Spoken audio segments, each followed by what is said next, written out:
Have you ever been really excited about something? So excited that you just couldn't help but commit an international felony just to get it? As a 21-year-old gamer cut off a slice of bread for breakfast early in the morning of May 17, 2004, a squad of German police officers raised their rifles at him. Everything was not right. He'd gotten a little too excited.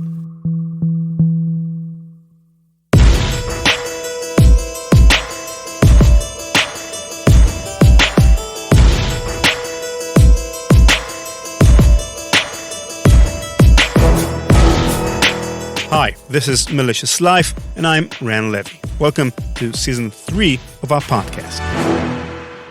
When Valve first became a registered corporation, Gabe Newell had little more than a small team and some big ideas.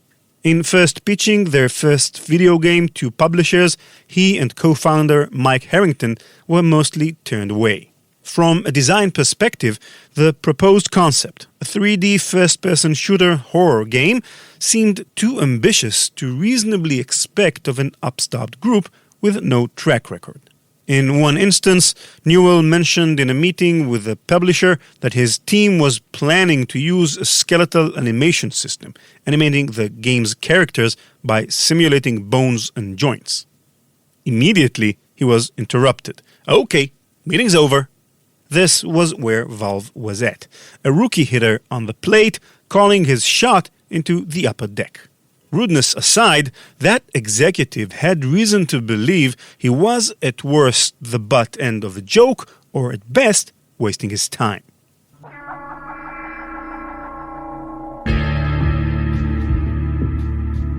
But on November 19, 1998, Valve Corporation released a video game called Half-Life. To some of you listening to me now, that name might not mean much. To others, old-timers such as myself, it holds a lot of weight. The first game ever made by the Valve Corporation is now remembered as one of the greatest video games of all time. On 3 separate occasions, PC Gamer magazine has named Half-Life the best video game ever made. Pac-Man, Grand Theft Auto, Super Mario, this is its class.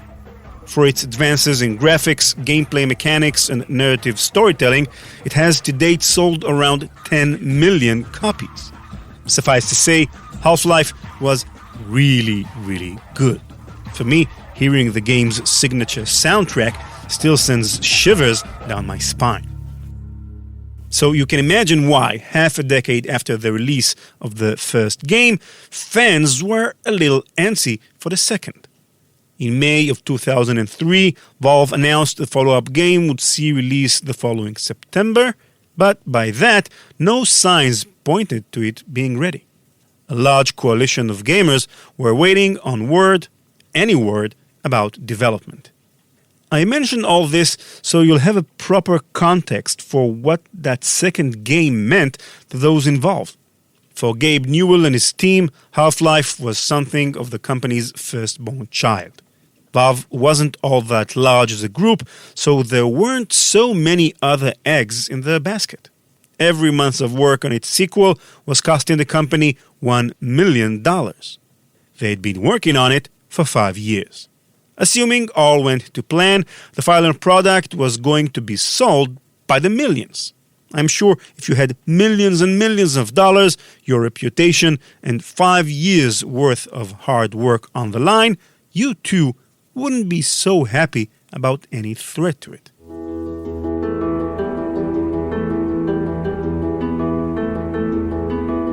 On October 2nd, 2003, Gabe Newell woke up in his Seattle home to find his company's masterwork posted in full online. Where the leak came from, nobody knew. Who committed the act could have been only the scariest, most malevolent of hackers, or worse, a traitor from the inside. Who would do such a thing? Newell notified the police, then his loyal followers, through a post on an online fan forum. Ever had one of those weeks, he wrote? This has just not been the best couple of days for me or for Valve. In his post to Valve's forum, Gabe Newell outlined 6 points of reference for what he and his team knew about the hack as of the day his code was posted on the web.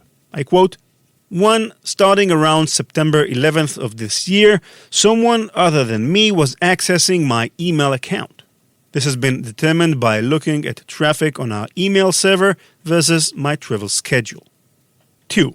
Shortly afterwards, my machine started acting weird. Right-clicking on executables would crash Explorer. I was unable to find a virus or a Trojan on my machine. I reformatted my hard drive and reinstalled. 3.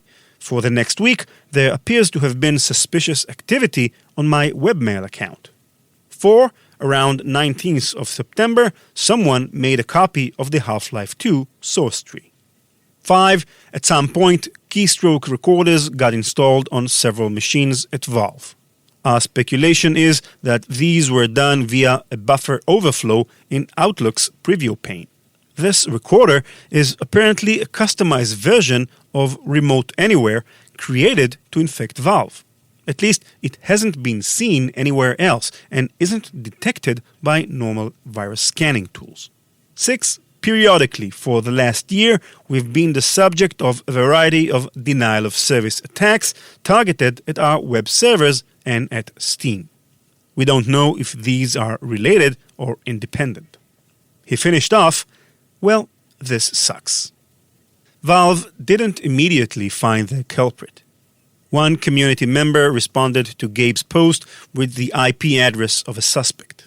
Another person said they talked to someone who claimed responsibility for the hack who went by the name of EF Ago. It wasn't enough. For months, in fact, as Valve continued to work on their now publicly divulged game code, they had to wake up every day knowing their computers were probably compromised. To what extent? No one knew. Their game data, personal information, the security of their systems were all up in the air until they could find some answers. Then, one day, Gabe Newell woke up to an unsolicited email with a blank subject line. The sender had a suspicious address handle, daguy@hush.com. His note ran a couple of pages long.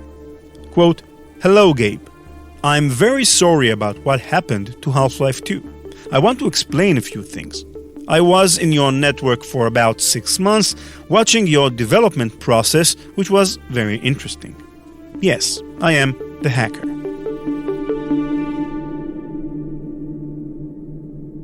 Axel Gamby was one of those rabid Half-Life fanboys. Living with his father in the small town of Schönau in Germany, it was his favorite game, and he was an active member in online fan forums. His and his peers' excitement for any update on the sequel's progress gave him an idea of how to use his skill with computers to get an early look. Gamby grew up a gamer, not a hacker. As he describes in his CV, quote, "I don't really have any relevant education. In school, I only learned really odd stuff, like how computers in the 80s worked or Turbo Pascal. All I know is self-taught, from the web or from people I met." End quote. He became a bona fide hacker after attempting to run what he thought was a World of Warcraft 3 key-generating program on his computer, which turned out instead to be a scam.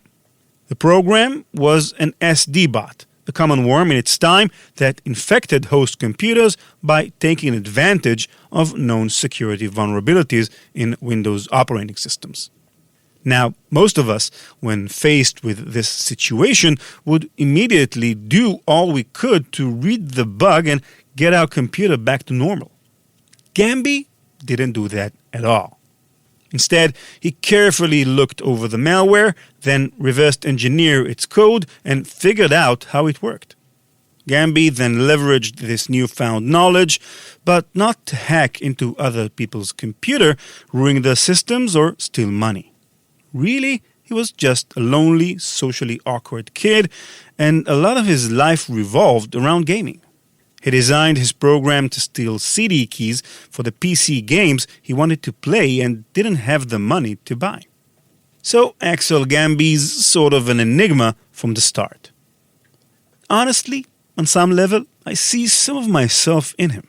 He had the same priorities as any other nerdy kid his age. He wasn't really after money per se, only money so far as he needed it for the video games he wanted to play. With his computer intellect, he could have wrought a lot more havoc than he chose to do in that moment. And yet, regular teenage kids don't do the sort of things he did. Not just deleting malware, but finding its creator. Not just pirating video games, but explicitly writing the code needed to obtain them for free. Whether he knew it or not, Axel Gambi was that person that goes too far, who does the things you might think about for a second but never actually end up acting on in real life. This, ultimately, would be his undoing.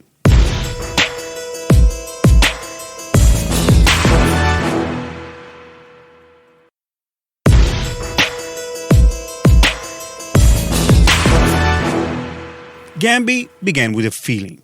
He was really excited about Half-Life 2, and so were the people he was talking to online. If only they could know what was going on within Valve's headquarters. Here's where you and I stop, and Axel Gambi kept going. While the rest of the game's fans waited, some patiently, some not, Axel had an idea. If he could use his hacking skills to breach Valve's servers, he might learn a thing or two about what's going on inside their black box. Of course, the notion that he would hack into a company's servers, let alone a gaming company whose employees tend to be computer savvy, just to get an early access information about an upcoming product seems like a terribly imbalanced risk-reward balance. But Gambi had another motivation besides his burning anticipation for an exciting game.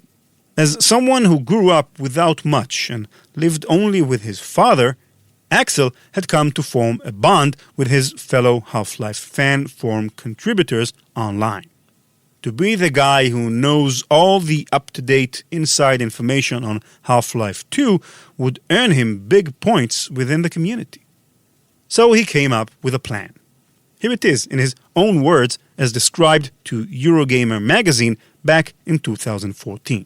Quote, I was scanning Valve's network to check for accessible web servers where I thought information about the game might have been held.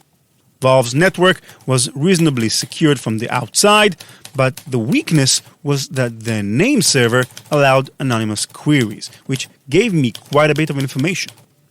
In the scan logs, I found an interesting server which was in Valve's network range from another corporation named Tangis that specialized in wearable computing devices. This server had a publicly writable folder where I could upload scripts and execute them via the web browser. End quote.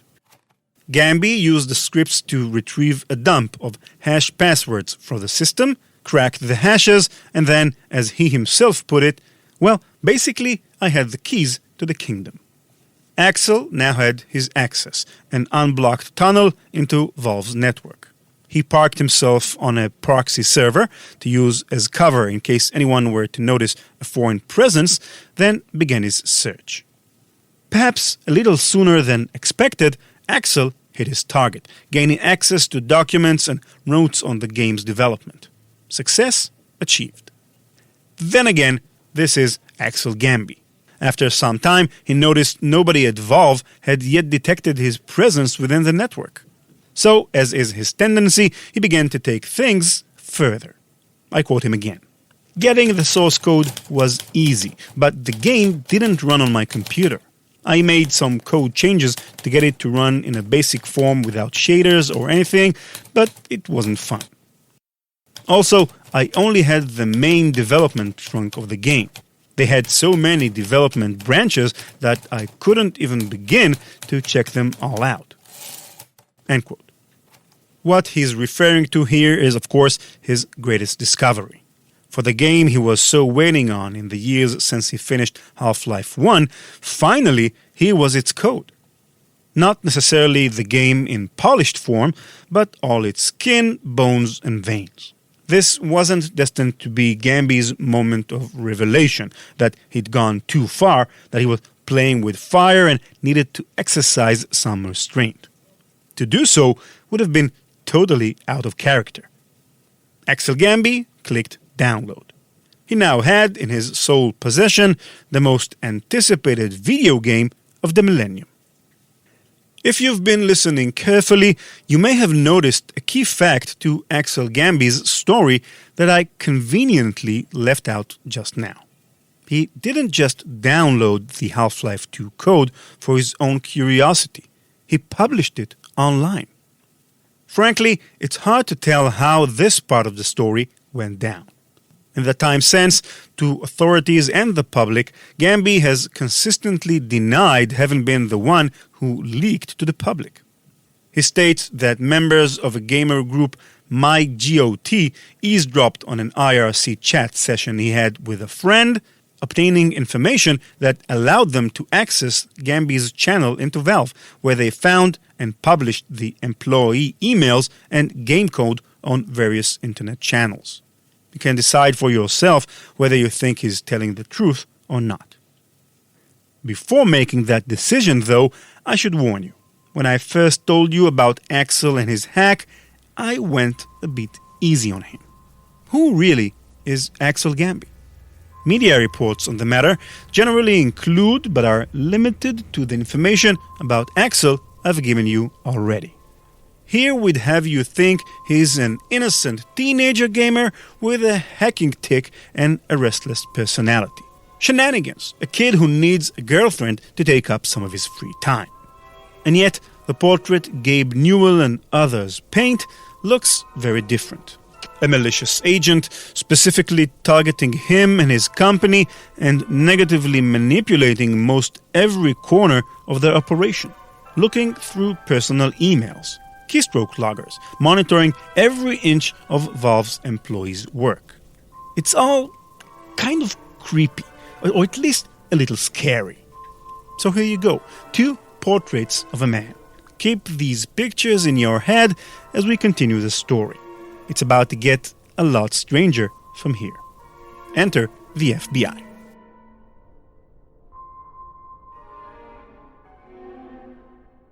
When Valve reached out to the FBI to help catch their hacker, they emphasized that they were facing a projected loss of $250 million from the leak of their upcoming game. This, of course, was an exaggeration. Valve wasn't subject to losing $250 million unless just about every person who would have otherwise bought Half-Life 2 instead downloaded the illegal leak. Still, the stakes were high. Despite what was on the line, though, or at least what some thought could have been on the line, a whole 5 months passed between the Half-Life 2 leak and Gabe Newell's email correspondence with the guy at Hush.com. Nobody in the interim had even much of a lead on who this hacker was, even though he himself wasn't doing all that much to cover up his tracks. Aside from channeling through proxy servers, the bulk of Gambi's defense protocol came down to a software that auto-generated a new IP address during each session. This did give him an advantage in that his pursuers couldn't simply locate his IP to find his geographical location. From a technical standpoint, it would have looked like he was a different person entering into Valve's infrastructure every time. And yet, Gambi wasn't using tools that weren't already popular in hacking circles, and even if his IP changed every day, authorities could have gained at least some information by waiting for him to bite and then drawing out information as they tracked him through Valve's systems. During these months, then, it's tough to tell whether authorities really couldn't help or whether they just didn't care enough to divert the resources and manpower necessary to finding the culprit. Really, you can't blame them. The FBI isn't so much in the business of helping private companies with their financial or even computer security troubles. They have more important national security concerns to deal with elsewhere. That all changed in one 180-degree swivel when Gabe Newell and another Valve engineer, Alfred Reynolds, reported that they'd received word from the hacker himself. And sure, some of the FBI's newfound interest had to do with the fact that they now had a real lead to go on. But there was another big motivating factor: the identity of the suspected hacker himself. That's right. Office of the Legal Attaché, United States Consulate, Frankfurt, Germany, March 16, 2004. Dear Herr Kreitlow, the following information is in reference to a computer intrusion. The victim company is Valve Software. One of the main subjects involved is believed to be located in Germany. Based on details in his emails, it is believed that the anonymous sender of these messages could be Axel Gambi, aka Ago.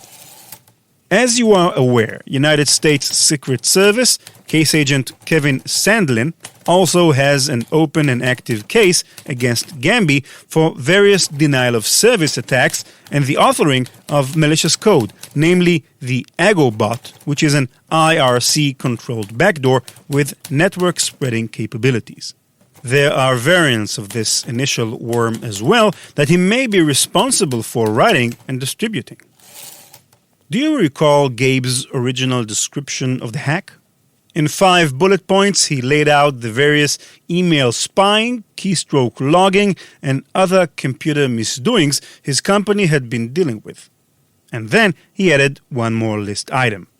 Quote, periodically for the last year we've been the subject of a variety of denial-of-service attacks targeted at our web servers and at Steam. We don't know if these are related or independent. End quote. Why would someone interested only in observing the company's game development also enact harm upon their ability to properly do so? We can't say for certain whether he was involved in any of those denial-of-service attacks on Valve, but when it comes to denial-of-service, Axel Gambi is not some random German teenager. Because, of course, he isn't. Random teenagers don't just up and hack $100 million companies. Axel Gambi, before any of this Half-Life business started, was the author of the so-called AgoBot. AgoBot is simple. Bot as in botnet, Ago as in the nickname Ago Axel goes by. It's fairly standard fair malware that requires little programming skills on behalf of users, which was part of why it became so successful. So successful that Axel, long before getting tangled up with Valve, had already been the subject of U.S. federal inquiry. The FBI wasn't just helping Valve with an online stalking now. Valve was helping the FBI track a wanted criminal. Suddenly, this was an entirely new sort of investigation. The Bureau got in contact with German authorities and began sharing intelligence. As Gabe and Axel began to trade emails, Gabe fed all of it directly to the FBI. After 5 long, dry months, both Valve and the FBI now had accumulated resources, shared knowledge, and ongoing correspondence with their target. In other words, they had everything they needed to begin really getting to him and then taking him down. But before they could go any further, in yet another strange twist of fate, Axel up and gave the FBI the cheat codes they needed to crack his case. Halfway through an email describing the technicalities of the leak, Axel asked a question that must have struck Gabe as some sort of a prank. Quote, also, I'd like to ask, you don't happen to search for a programmer/security specialist who recently lost his job? I program small games in OpenGL or 3D which work on Linux and Win32. End quote. Do you see where this is going yet? Quote, I also code small utilities for my hacking, pen testing, network admin usage, and I'm pretty advanced when it comes to network security. Think about it. I'd really like to work for someone like you. End quote. Axel Gambi, After hacking into Valve's computer systems, downloading their prized game, inadvertently causing them potentially millions of dollars in damages and scaring everyone in the company half to death, was now genuinely asking Gabe Newell for a job. He then offered to pen-test Valve's network, not even as a joke. "Well, I really hope you hire me," he added. "I'm not a bad guy, just a little misguided." Smiley face. What would you do if someone stole $250 million of yours and then asked you for a job? "Were you kidding about working here?" Gabe replied. "You certainly impressed us with your skills. We've hired a lot of people from the community, and I guess in a funny way, this would be more of the same. If you were teasing, haha, you got me." You may be asking yourself at this point, what in the world are you doing, Gabe? Don't be so nice. Curse him out. Demand an apology. What he was doing, it turns out, wasn't what it seemed. Gabe was trying to figure out whether Axel was serious about a job request, but he wasn't being serious in his intentions, or polite just because he's a nice guy. Allow me to rephrase my question from a second ago. Someone steals $250 million from you, then asks you for a job. They also happen to still be sitting in your computer with continuing access to all the information they need to steal more of what's yours, manipulate or destroy your computer, and generally wreak havoc on everything you have to your name. Gabe didn't have the ability in that moment to deny Gamby much of anything, let alone tell him off.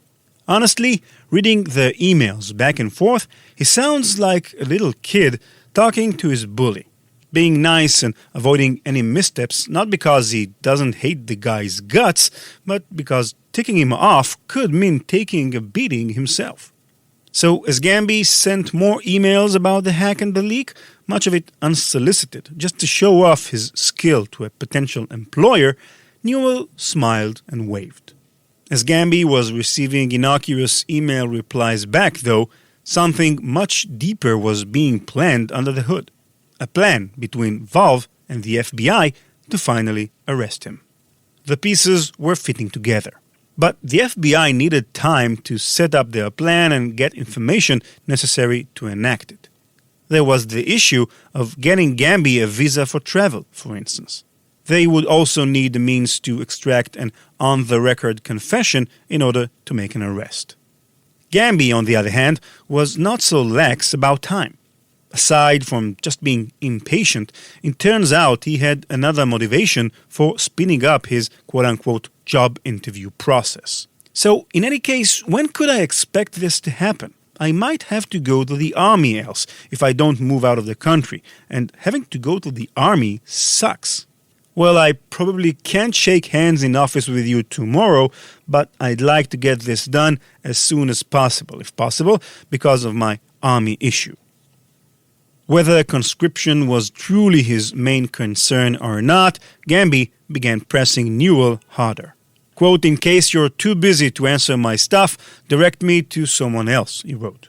"Please try to answer some of my questions. I try to answer yours too." To give his team time to set up their plan, Newell stalled the conversation using excuses. Crazy week. We're going through planning for E3, he wrote, after a few days without replying. I'll try to be more prompt in my replies. After a few more days again without hearing back from Newell, Gamby began to get more aggressive. "May I ask what your definition of prompt is?" he wrote back. "If my intents weren't to clear this thing up, I could already have taken over your FTP server. I understand that you had problems with Steam and that you are probably very busy, but you should really get someone to patch this hole, because it's only a matter of time until the exploit goes public and Rhinesoft, that's the software company who creates the FTP server software, hasn't released a patch for this yet. Maybe I should break in and patch your FTP. Smiley face. In not so subtly threatening further malicious action, Axel Gamby was beginning to sound a lot less like an innocent fan and a lot more like that malicious hacker Gabe Newell so feared for his company. Quote, Gamby's email discussions with Valve Software have progressed to the point where some law enforcement intervention is critical, the American Consulate General Office wrote to authorities in Frankfurt, Germany at the time. Valve and the US government knew now they had to work fast. So they devised their plan: offer Axel Gamby a job interview with a catch. Valve had no interest in hiring Axel Gamby, obviously. However, they did notice he had a loose tongue in describing his hack. So they set up a phone interview. At 11:13 a.m. Pacific Time on March 26, 2004, Axel Gamby called Valve. At the other end of the line were 4 representatives of the company, not including Gabe Newell. The conversation would last half an hour. In order to settle Gamby in and not appear suspicious, the session began with a pretense of technical programming discussion until it came to Alfred Reynolds. In a summary of the phone call provided to the FBI, Reynolds wrote, quote, I quickly introduced myself and asked him if he would like to talk about some generic technical questions I had prepared, or whether he wanted to go straight to talking about how he hacked us. He was eager to talk about the hacking event. My first question was simply how he did it. He then went on to describe how he infiltrated our network and the various programs and exploits he used. End quote. Here was their smoking gun. Axel Gamby, on record, admitting to the hack and providing a series of facts in line with the evidence Valve already had accumulated, proving he was for real. And as if they needed any more information than they already had, they'd also now confirmed his name and phone number. The Valve employees thanked Axel for his time and asked when he could fly into the States for an in-person interview. All expenses paid.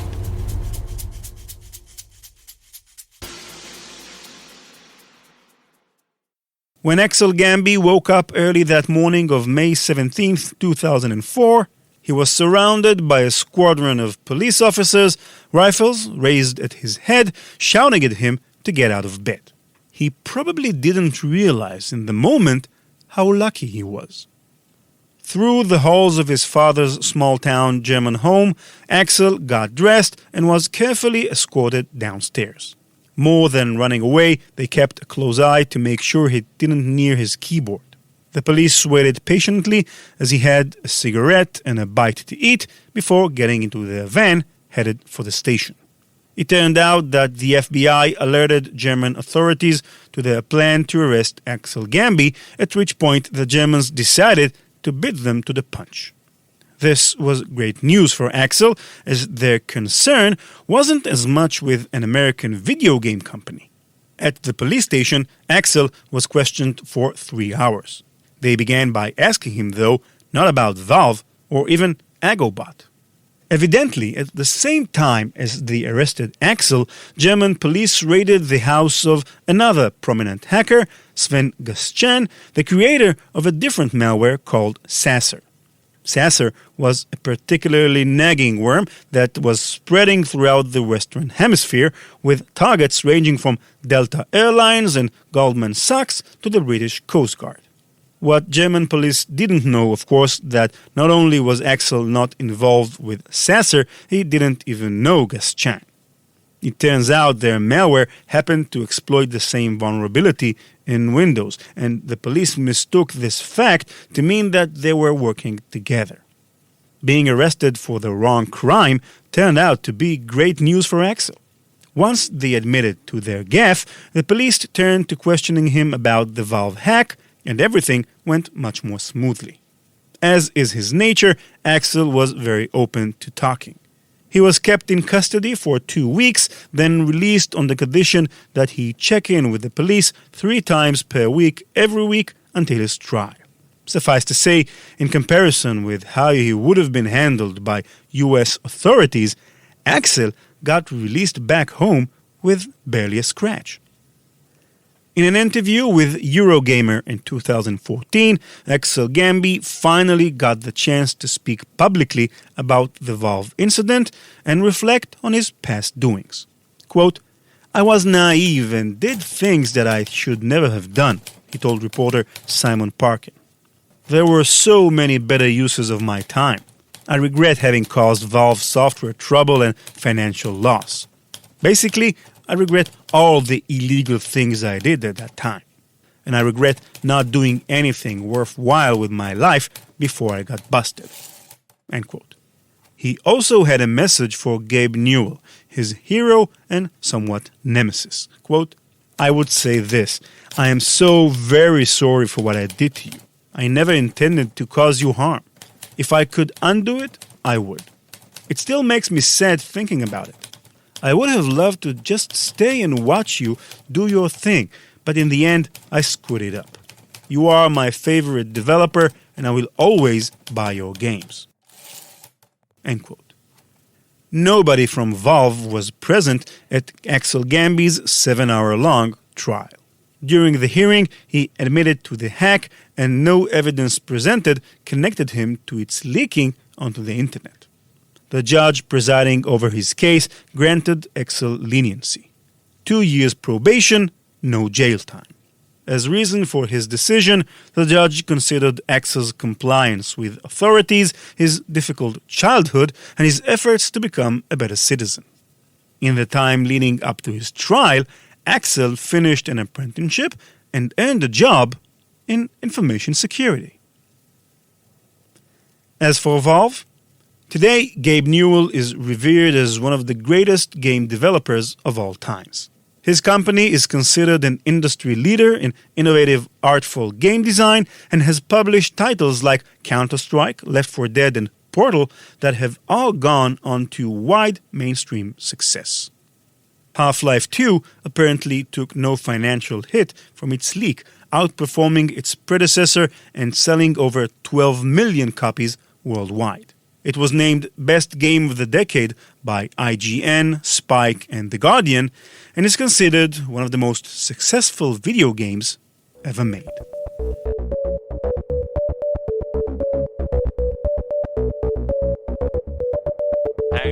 That's it. Thank you for listening. Visit malicious.live to subscribe to our podcast, read all of the full transcripts, and download other episodes. Drop me a line at ran@ranlevi, ranlevi.com, or on Twitter at @ranlevi, and follow Malicious Life for updates on future episodes. Malicious Life is produced by PI Media. Thanks again to Cybereason for underwriting the podcast. Learn more at cybereason.com. Bye-bye. CK Music.